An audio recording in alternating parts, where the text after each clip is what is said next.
what up? This is my WWE Extreme Rules 2009 pay-per-view review. Gotta say, overall, this was definitely a very good pay-per-view outing from WWE. Two good back-to-back pay-per-views. You know, I had Judgment Day last month, and you had Extreme Rules just earlier on. And I thought it was a very good overall pay-per-view outing from WWE. Now, this pay-per-view might kind of be like the WWE Judgment Day. You're either going to be on my side, and you're going to think it was a very good overall pay-per-view, or maybe just a decent pay-per-view. But I thought it was definitely a very good pay-per-view outing from WWE. Let me get to the review. The first matchup was Kofi Kingston versus William Regal versus Matt Hardy versus MVP for the United States Heavyweight Championship in a fatal four-way match. And this is definitely a good match to start off the pay-per-view with. I thought it could have maybe been given a little more time because it was probably about 8 to 10 minutes long, if that. And it should have been given maybe 5 more minutes, and probably could have pulled off a little better than what it was. But still a solid opener. Saw some good stuff from MVP and Kofi Kingston in this match. William Regal did some good wrestling in here. And Matt Hardy, he even did some decent stuff in here. He's probably out of the 4 in here, he probably did the worst of the 4. He didn't really do too much in here. He did the whole stuff with the cast like normally that they've been doing over for a little while. But definitely a good, solid opener. And the way the match ends, William Regal throws MVP and Matt Hardy out of the ring. Then it's him and Kofi Kingston in the ring. He's about to try to throw Kofi Kingston outside of the ring as well. Kofi Kingston does the thing where he catches himself on the ropes, turns around and hits William Regal with the Trouble in Paradise to William Regal for the win. So Kofi Kingston retains the United States Heavyweight title, probably like everyone was expecting anyway, but solid opener, 2.5 stars. Next matchup was, surprisingly, this went on very early. I was not expecting this to go on so early.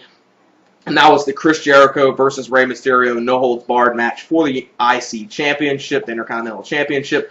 And I didn't expect this to be on so early. I was expecting this to be pretty later on in the show, but this was a very good match. Before the match, Jericho was backstage. You didn't see him come out first. Then he got on the mic. You saw him backstage. He came through the crowd to the ring, and very good promo from Chris Jericho right there. Then Rey Mysterio came out, then the match started off. It was given about probably a little over 15 minutes. Very solid stuff between them two. Really enjoyed it. Just like their Judgment Day, another good match between these two. Good back and forth action. Saw some good high spots from Rey Mysterio. One of the best spots in here was Chris Jericho was outside the ring. Rey Mysterio was in the ring, and Rey Mysterio hit a tope suicida through the middle and top rope to the floor to Chris Jericho. That was very good. And a couple other good spots in here. Just good back and forth action, and definitely another good match between these two. And surprisingly, the outcome of this match kind of shocked me. I did not see Chris Jericho winning the Intercontinental Championship. The way the match ended was Chris Jericho had Rey Mysterio in the walls of Jericho, and there was a chair placed inside the ring, and Rey Mysterio got out of it, hit Chris Jericho in the head with the steel chair. Then Rey Mysterio got him in the 619 position, went for the 619, then Chris Jericho grabbed him and rolled him. And before he rolled him up for the victory, he tore off Rey Mysterio's mask, but Rey Mysterio had his face covered, so you didn't see his face. But Chris Jericho did remove the mask and did win the IC Championship for the 9th time in his career. I know a lot of people probably going to say it's kind of pointless for him winning this right now, but this kind of furthers the whole storyline with the mask thing with Rey Mysterio and Chris Jericho. He took the mask off on the pay-per-view, and he took the IC Championship from Rey Mysterio. So obviously these two are going to have another match probably at the Bash coming in 3 weeks on pay-per-view, probably another rematch between these two, which I don't think anyone will have a problem with because they've really been putting on some very good matches with each other. 3.5 stars, probably not match of the night, but definitely the second best match of the night. And some people might argue that it might be the match of the night because the latter match, I gotta say before I even get to that, that was kind of disappointing. Then the next matchup was Umaga versus CM Punk in the Samoan Strap match. And then this was pretty good. This was a step up from their Judgment Day match. They did improve it here. I didn't think the whole Samoan Strap match where this is kind of like a Texas Bull Rope rules or somewhat where they have to win this match. Whoever has to win this, they have to touch all 4 corners of the ring to win this match. It wasn't that long of a match. Pretty good, solid stuff here. The way the match ends, CM Punk was able to hit 3 of the 4 turnbuckles. turnbuckle corners, and then Umaga tried to stop him. CM Punk caught him with the go to sleep and hit the fourth one for the victory. So definitely glad to see CM Punk get a victory on pay-per-view here. Right here, and speaking of CM Punk, there's something that happened later on in the show, which I'll get on to at the end of this review, which definitely, obviously, me being a huge CM Punk fan, I definitely like the way this pay-per-view ended. And definitely a good match here with Umaga and CM Punk. I would give it 2 3/4 stars. Then the next matchup was the three-way ECW hardcore triple threat match for the ECW championship with Christian versus Jack Swagger versus Tommy Dreamer. And I thought the Tommy Dreamer element, because I was a huge Tommy Dreamer fan when he was part of the original ECW, but even I'll admit Tommy Dreamer isn't the greatest in-ring performer. Christian and Jack Swagger, they did some good stuff in here, and surprisingly, Tommy Dreamer, this is probably one of the best outings of Tommy Dreamer I've probably seen in a little while from him.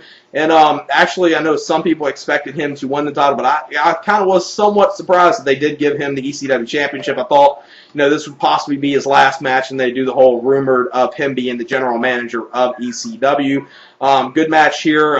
He wins with the DDT on Jack Swagger, so he wins the ECW championship in this match, and it doesn't hurt Christian's credibility since Christian didn't get pinned, so possibly see a Tommy Dreamer versus Christian match at the Bash pay-per-view, or maybe another triple threat between these two. So this is definitely a good match here, 3 stars, a whole lot better than I was actually expecting. I thought the Tommy Dreamer element might have deteriorated the match since I didn't know how he would do in here, but he did very good in here. Then the next thing was the Santino Marella versus Vicky Guerrero, the Hog Pin match. Now, this match I'm not going to give no star rating because this was not intended to be an in-ring wrestling match or anything like this. This was just out there for comedy purposes. And even though I didn't really like the idea of this being on pay-per-view, I much would have rather have a women's championship. For what it wasn't too bad. What it was, Santino came out there, Santino Marella, the whole thing that he's been doing, and Vicky Guerrero turned this into a handicap match with Chavo Guerrero being involved, and some decent comedy in here. Chavo and Vicky Guerrero both got slopped by Santino Marella, and he or she in this match retains the Miss WrestleMania title by pinning Vicky Guerrero. It was very short, so that's the only reason I'm getting this a pass and not really ragging on it, because it was 4 or 5 minutes at best, maybe 6, and I don't think it even went that long, so I can't really rag on that too much. And then after this, they did a little backstage segment with Goldust and Hornswoggle that was pretty funny. Don't want Goldust and Hornswoggle to win the tag team championships, but it's good comical relief, I gotta say, right there with them two. For some of their corny stuff WWE does, at least that kind of fits. And Goldust, who can't like some of his comedy that he does over the years, especially the whole stuttering thing that he's starting to put back with his character, which I thought some of the funniest stuff he ever did with his character, other than the old stuff he did in '96 and '97. So like I said, I'm not gonna give that a rating, but it wasn't a trash segment like I was expecting. They did it as quick as they possibly could. Then the next matchup was the Randy Orton versus Batista steel cage match for the WWE Championship. And this was surprisingly a very, very short match. It was probably 8 or 10 minutes long at best. But I think for booking-wise, this was definitely the smart move to do. Make this match as quick as possible. And actually, it wasn't a terrible match. I thought it was at least a watchable match, and they booked it in a very good way where they made this as short as possible and made it, as good as what it possibly could have been. It couldn't have been any better than what it was. Like I said, 8-10 minutes. Batista does win the title after hitting the powerbomb to Randy Orton, so maybe we're going to see the rumored Batista versus Triple H feud happen at some time down the line. Or, you got to think of, Cena and Batista, they had a match last year at SummerSlam, so they might be saving that for SummerSlam this year, especially since this time it will be for the World Heavyweight Championship since Batista just won it. And I expect Batista to probably at least hold on to this title till SummerSlam to either they'll do, Cena and Batista 1 year later at another SummerSlam, or do Triple H and Batista. But shockingly, it wasn't a terrible match between Orton and Batista. I think they did the smart call here, booking-wise, and making this as short as possible. I would give it 2 3/4 stars. It was a whole lot better than I was expecting. I thought I was going to be bored out of my mind in like a 20-25 minute steel cage match, and they made it short as possible.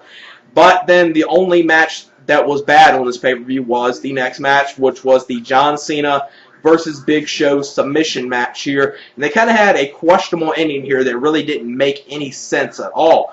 The way this match, I'm not even going to go through too much of this match. It was just very boring, dragged on. It was like probably everyone expected, the worst match of the pay-per-view, especially since I didn't even count the Vicky Guerrero and whole Santina thing as far as being a match on the pay-per-view. This is by far the only thing that I would classify as terrible in this pay-per-view, since the other thing was just for comic relief anyway. And this is kind of a cool down to the ladder match that was on after this. So it wasn't, the worst match, but it definitely was something I could have passed on seeing here. The way the match ends, Cena gets Big Show's leg kind of tied up in the rope and then applies the STF that way, which doesn't really make any sense. I know this is Extreme Rules and submission style, but even, Extreme Rules match and you got a submission match, you always got, rope breaks. So even though his leg kind of got called out and they kind of changed the camera view to make it seem like his leg was still called in there, he still had his leg caught under the rope. So technically it would have been a rope break, but I'm not going to really argue. The match ended, so that was the only good thing there. 1.5 stars. Then the next matchup was the main event of the evening. This was the ladder match for the World Heavyweight Championship between Edge versus Jeff Hardy. And I gotta say, this wasn't a bad ladder match, but it wasn't a great ladder match. I was expecting a little more from it. Saw some good spots in here. Probably one of the best spots in here you saw probably halfway in the match. You saw Jeff Hardy do the Whisper in the Wind off the ladder onto Edge. They did another spot, which probably this is the holy shit moment of the match probably. And this is when Edge gets a ladder, or it was either Jeff Hardy that got a ladder. Placed it from the ring to the apron, and then Jeff Hardy placed Edge on that ladder, and Jeff Hardy got another ladder, probably about 15, 20 foot ladder, climbed up there, and looked like he was going to do a leg drop to Edge through it. Edge got up, they both got on top of the ladder, and they both teetered over onto the ladder. Definitely very sick spot right there. They did another spot within the ring where Edge was going for the spear on Jeff Hardy from a ladder to another ladder, and Jeff Hardy caught him with a twist of fate. And they did utilize the ladders pretty good in here, I gotta say, but I've seen a whole lot better ladder matches here. And the end of the match, I gotta say, was somewhat innovative. It kind of played off on the whole thing that the way CM Punk won the Money in the Bank the one time, where he trapped Jericho's leg in the ladder. They kind of played off that a little bit, where Jeff Hardy pretty much got Edge's whole body, except his head, trapped in the ladder, climbed up the ladder,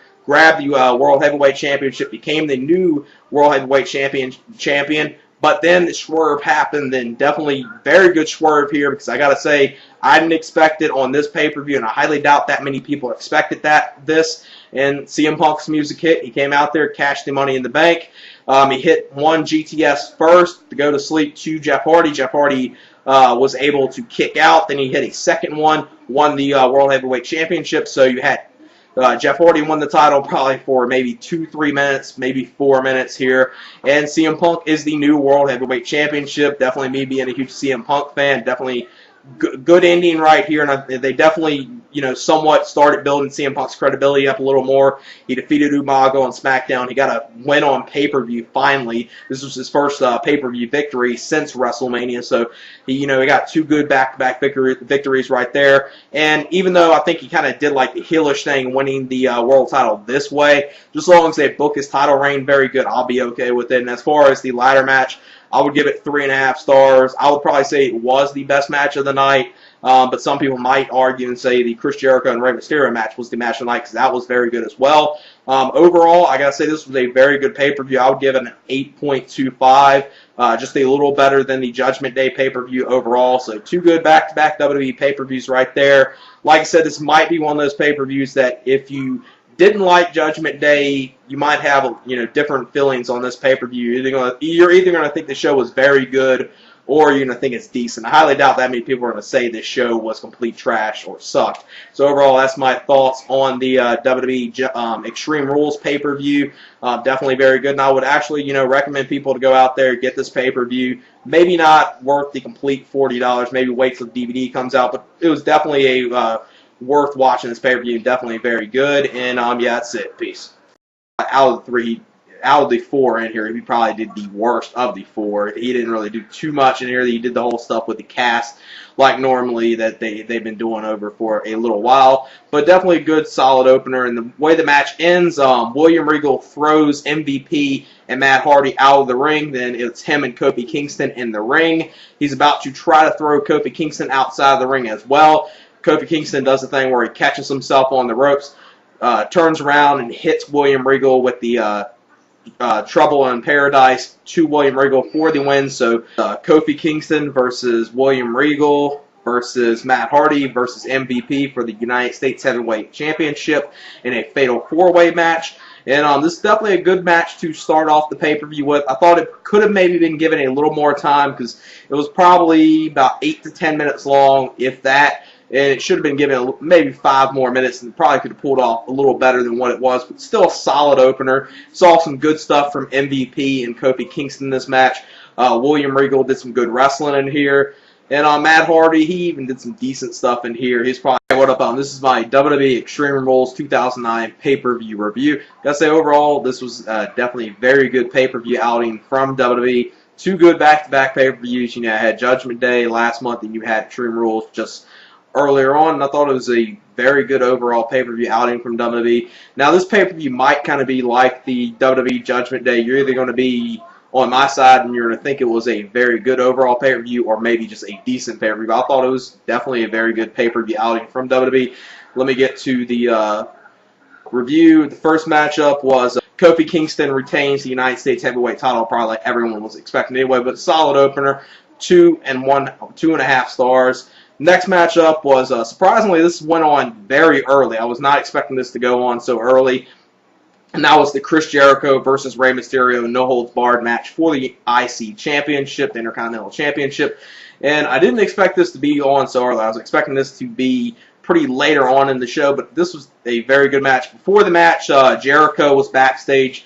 You didn't see him come out first. Then he got on the mic. You saw him backstage. He came through the crowd to the ring, and very good promo from Chris Jericho right there. Then Rey Mysterio came out, then the match started off. It was given about probably a little over 15 minutes. Very solid stuff between them two. Really enjoyed it. Just like their Judgment Day, another good match between these two. Good back and forth action. Saw some good high spots from Rey Mysterio. One of the best spots in here was Chris Jericho was outside the ring. Rey Mysterio was in the ring, and Rey Mysterio hit a tope suicida through the middle and top rope to the floor to Chris Jericho. That was very good. And a couple